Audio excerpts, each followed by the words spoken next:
California urges Chinese electric car players to go for a ride. California, a pioneer in the push for electric vehicles, can work with China, a giant market with strong manufacturing capabilities, to move the industry forward, industry figures said. There are a lot of collaboration opportunities if you want to move this forward to the goal of 100% EVs in the next decade. Alfred Chu, a founding investor at Octillion Power Systems, an EV battery company, told a recent webinar hosted by Global SF, an investment promotion organization. California has been the source of battery innovation and policy innovation, and China has learned very attentively from that market and the California Air Resources Board on how to jumpstart the industry, Chu said. He said China learned from California's policies on zero-emission vehicle credits and the state's corporate average fuel economy standards, and has come up with its own program. California has almost half the 2.2 million electric vehicles on the roads in the United States. Maureen Blanc, founder and CEO at Charge Across Town, which promotes electric transportation, notes that the state's governor, Gavin Newsom,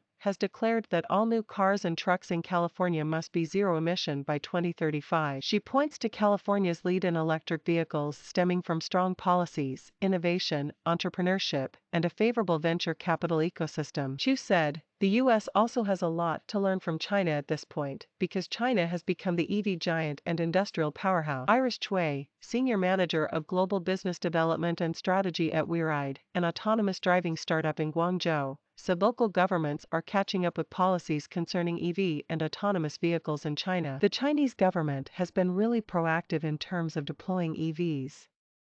Guangzhou, for example, has published a policy to replace 100% of the current traditional fuel taxis with electric vehicles by the end of 2022, said Cui. Guangzhou last year launched a pilot plan for autonomous vehicles that allows vehicles from autonomous driving companies to complete tests in mixed traffic flow environments while operating a range of services. The autonomous driving industry relies heavily on the local government to publish reasonable and accurate regulations to help us promote and test and improve our technology, said Cui. Chu said the U.S. should also tap into the large scale of China to be competitive in the EV market. They are thinking in terms of terawatt-hours, not gigawatt-hours. So they're going to have a scale advantage, he said. There are 37 cell suppliers and 300 EV makers in China, and they are innovating at a rapid rate, he said. But there are few cell suppliers in the U.S. Chu attributed China's rapid EV growth to the low-end disruption. At one point, Elon Musk laughed at BYD, but they have become an EV powerhouse, he said, referring to the Shenzhen-based company. U.S. investor Cathie Wood dismissed SACGM Wulling's Hongguang Mini EV as a golf cart,